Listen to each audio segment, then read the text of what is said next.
pessoal, beleza? Bem-vindos a mais um aulão NHB, PH que vos fala. E hoje nós vamos falar da Era Vargas, beleza? Como eu disse, galera, a gente vai falar da Era Vargas, mas apenas em um vídeo, né? Sendo que a gente era para falar três. Mas aí, como a NHB tá chegando, né? E a gente precisa dar o conteúdo assim mais rápido para vocês, né? Então a gente fez em um vídeo. Não está todo completo, mas como eu sempre digo, se vocês quiserem dar uma verificada em outro site, em alguns livros sobre a Era Vargas, vocês podem, tá? Então, como eu disse, isso aqui é apenas um resumo, beleza? Bom, eu aqui, né, representando aqui esse projeto, né? E esse projeto foi uma ideologia do Grêmio Estudantil, né, da nossa chapa Todos Temos Voz, né? Juntamente com o nosso professor Alan John, né, que vai estar aqui nos levando em direção às alternativas certas, né, dessa questão. E agora eu vou passar minhas palavras para ele. É com você. Beleza, meu irmão. Obrigado, Pedro Henrique. É um prazer imenso, pessoal, estar aqui mais uma vez com você. Já faz alguns dias que a gente está tendo esse encontro diário, semanal, trazendo o melhor conteúdo para você, falando de um importante espaço histórico e temporal, e também agora de um dos maiores ícones da política nacional, Getúlio Vargas. Lembrando que toda essa ideia, de toda essa ação é produzida e também patrocinada pelos membros do Grêmio Estudantil Todos Temos Voz, da Escola Governador Valdemar Alcântara de Ubajara. Então, sempre preocupado com o bem-estar dos seus alunos e também com a preparação para as Olimpíadas e também eventuais provas externas. Então, para não falarmos muito, vamos ao conteúdo, diretamente ao conteúdo. Era Vargas. Pessoal, Era Vargas, existem basicamente dois momentos. O primeiro momento de 30 a 45, onde Vargas vai ter várias nuances, várias personalidades distintas governando o país, chegando até a ser ditador. E vamos ter um segundo momento, que é um momento transitório, marcado pelo suicídio de Getúlio Vargas, um dos maiores políticos do século XX. Mas vamos realmente ao que interessa.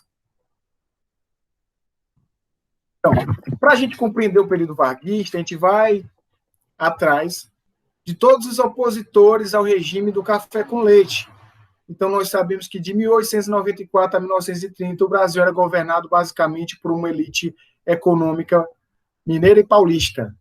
Porém, também tinham seus opositores. Quem eram eles? Tenentes, que são oficiais de baixa patente do Exército. Eles, desde o século de 1914, 15, que vinham se organizando, tanto politicamente como militarmente, para tentar pôr um fim àquela política corrupta e a bandalheira que tomava de conta do regime do café com leite. Várias expedições e empreendimentos foram pensados, mas o mais importante deles foi a coluna Prestes, que saiu do Rio Grande do Sul, cruzando o sudeste do país, passando pelo nordeste, pelo centro-oeste, desembarcando na Bolívia. Esse movimento tenentista condenava a República do Café com Leite, o coronelismo, a corrupção vigente no período em relação à política nacional. Então, um dos principais líderes, Luiz Carlos Prestes, juntamente com um grupo de soldados, sai cruzando o território brasileiro em busca de tentar agrupar mais pessoas para o seu movimento, que não logra êxito, e resolve, então, fugir para a Bahia. Vamos lá. Outro fator também que é muito importante para a gente entender a decadência da República Velha é a crise de 29, que marcou negativamente a economia nacional, já que o nosso principal produto de exportação era o café, e naturalmente os Estados Unidos, como principal comprador, já não comprava mais tanto, e isso impactou negativamente a economia brasileira. Na época governava o carioca, representando os paulistas, o Washington Luiz. E em 1929 também teria uma nova eleição. Dessa vez a vaga, por ser de um representante paulista, o Washington Luiz, que na verdade era carioca, deverá ser entregue ao mineiro. Porém, para o registro das chapas, São Paulo registra então um candidato, Júlio Prestes. Com raiva disso, os mineiros vão se apoiar no estado do Rio Grande do Sul e da Paraíba e lançam como candidato Getúlio Vargas nas eleições de 1929. Após as eleições, saiu o resultado, vitória para Júlio Prestes. Vargas sai derrotado, porém a morte do seu vice por uma causa de disputas de terra e também política na Paraíba são basicamente a desculpa para que os militares, os tenentes, implementem um golpe e assumam o poder, colocando provisoriamente Getúlio Vargas no poder.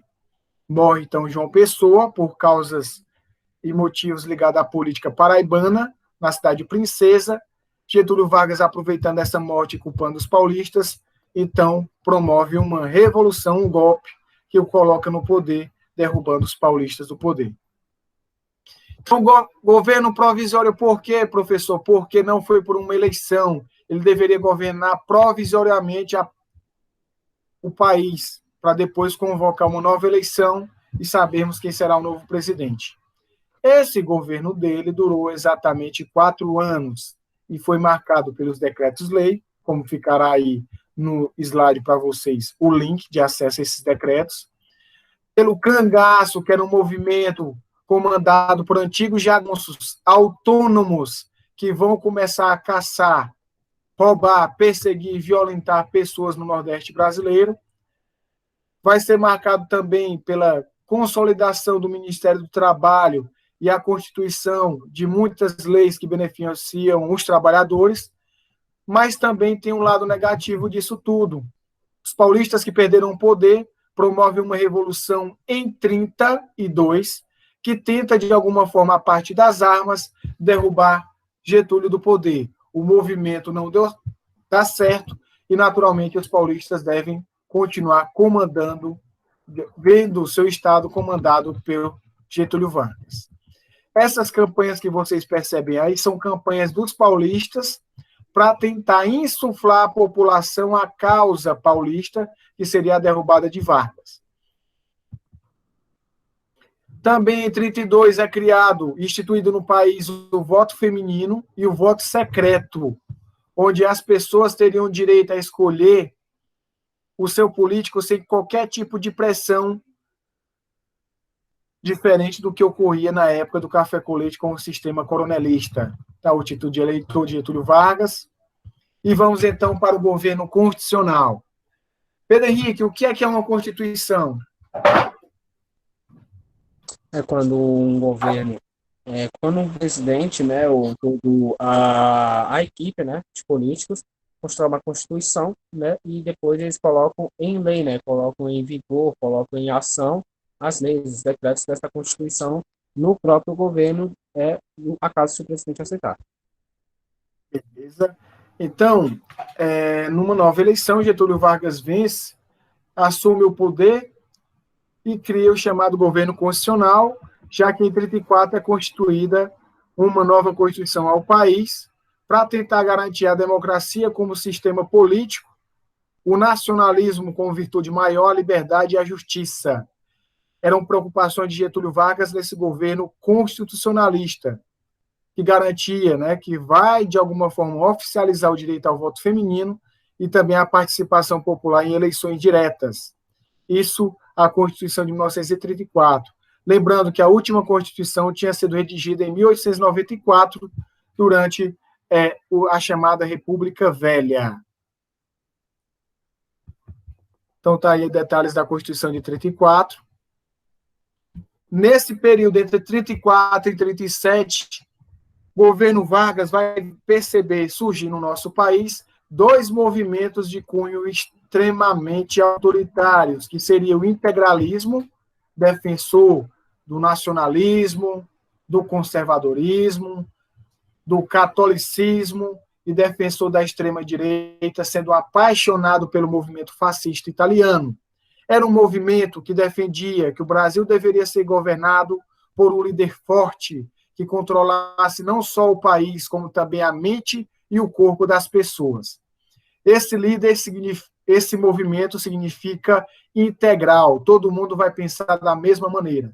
Tinha como símbolo maior uma bandeira azul com um símbolo chamado sigma, que significa soma. ele era profundamente ligado e aliado a Getúlio Vargas no primeiro momento do seu governo, no governo constitucional. Se temos a direita, temos também a esquerda com a Aliança Nacional Libertadora, que é um movimento de caráter nacionalista, socialista, antifascista e anti-integralista, que defendia a causa operária, causa camponesa e também representante dos tenetistas que teriam colocado Vargas no poder. Num primeiro momento, Vargas se mostra totalmente averso à Aliança Nacional Libertadora, já que eles implementavam ou objetivavam implementar um golpe a Getúlio Vargas e assumir o poder político do país. Esse movimento de tentativa de golpe é chamado Intentona Comunista e aconteceu em 1935, em diferentes estados brasileiros. Mas Vargas, já precavido do que viria a acontecer, declara então ilegal a Aliança Nacional Libertadora, o Partido Comunista Brasileiro, e também prende vários líderes dessa intentona. O que era isso, professor? Era a tentativa de dominar os quartéis e fazer com que os soldados se declarassem inimigos do presidente. O movimento não deu certo e os seus líderes foram presos. Professor, e o que é que acontece posteriormente? Pedro Henrique, assim que você quiser participar e interagir, você pode falar, viu? Pedro Henrique, o que é que você acha desse radicalismo, desse período? Bom, galera, durante todo esse radicalismo, né, e toda essa esquerda, direita, com a Aliança Nacional Libertadora, com o integralismo, né, vai surgir o quê? O Plano Cohen. Beleza, mas o que era o Plano Cohen? Eu vou explicar para vocês. Ele era um plano comunista. Ok, para acabar com o governo brasileiro. Olha que lindo, né? Para acabar, desculpa, que minha garganta está. Para acabar com o governo brasileiro, né? Ele era uma farsa, né? Com a proximidade das eleições, né? Mas para que era para isso, né? Para quê? Era para o quê? Para articular um golpe de Estado para manter Getúlio Vargas no poder, né? Que muitos pensavam que, pelo que eu li uma vez, não pensavam que Getúlio Vargas iria trazer o comunismo para o Brasil, né? Iria trazer a igualdade para todos, todo mundo é igual, e pronto. Então, como foi bem explicado pelo Pedro Henrique, né, o Plano Cohen é justamente uma ideia varguista, juntamente com seus militares, que pensou o seguinte: já que os comunistas querem derrubar o nosso governo, e diante realmente de uma expansão comunista em todo o globo, vamos fazer o seguinte, vamos fazer uma carta falsa, vamos publicar nos grandes jornais nacionais, vamos pagar esses jornais para dizer que foram os comunistas que fizeram. Essa carta, na verdade, era basicamente como se fosse um plano de tomada de poder, mas quem escreveu não foram os comunistas, mas sim Getúlio Vargas, juntamente com seus militares.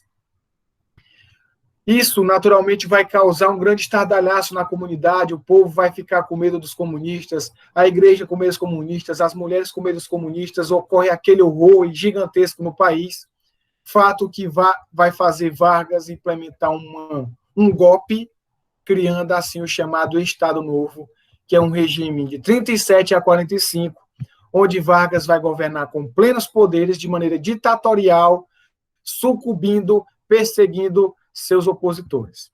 Então, por que o termo Estado Novo? Era para garantir que, a partir daquele momento, o Brasil entrará nos eixos do desenvolvimento. E também é nesse período que vai ser criada a 4ª Constituição do Brasil, a 3ª da República. Ela vai garantir a Getúlio Vargas plenos poderes, além de criar alguns artigos que defendem o fim da liberdade de expressão e a censura. Lembrando que ela é apelidada de Carta Polaca porque foi pensada e produzida semelhante a uma carta constitucional polonesa. Não está aí detalhes da Carta Constitucional de 1937, a chamada polaca. Pedro Henrique, o que é que você pensa de um governo que censura, que reprime seus opositores? Você acha correto? Claro que não, né? Primeiramente, todo mundo tem a sua liberdade, todo mundo hoje tem sua liberdade de expressão. Hoje, graças a Deus, todo mundo hoje tem o seu modo de pensar, tem o seu modo de dar o seu conceito, né? Que parem para pensar comigo. Se vocês acham que, por exemplo, vocês acham que os políticos, eles fazem, por exemplo, vamos pensar no prefeito, beleza, prefeito. O prefeito, ele vai, por exemplo, eu vou criar uma praça. Vocês acham que a praça ela foi criada porque o prefeito pensou? Claro que não. Mas sim pelos conceitos, né? E pela voz do povo daquele município, né? Então, se, por exemplo, se hoje nós não tivéssemos a liberdade de expressão, se hoje nós tivéssemos a censura, hoje nós não teríamos o que nós temos hoje, né? Um país que não é totalmente justo, mas pode-se dizer que ele é justo, né? Um país totalmente ligado ao seu povo, né? Hoje nós, se não fosse a nossa liberdade de expressão, se não fosse, graças a Deus que tirou a censura, nós não teríamos essas investigações que hoje nós temos, né, aprofundamente da corrupção, da lavagem de dinheiro, né, e tudo mais, né? Então, na minha opinião, né? Claro. Beleza. Então, pessoal, o governo Vargas foi um governo inteligentíssimo. Ele investiu maciçamente na propaganda e também na veiculação de propagandas do governo dentro de cinemas, nas emissoras de rádio, criando também um programa semelhante ao Voz do Brasil, que seria a Hora do Brasil, onde seriam dadas notícias para os trabalhadores.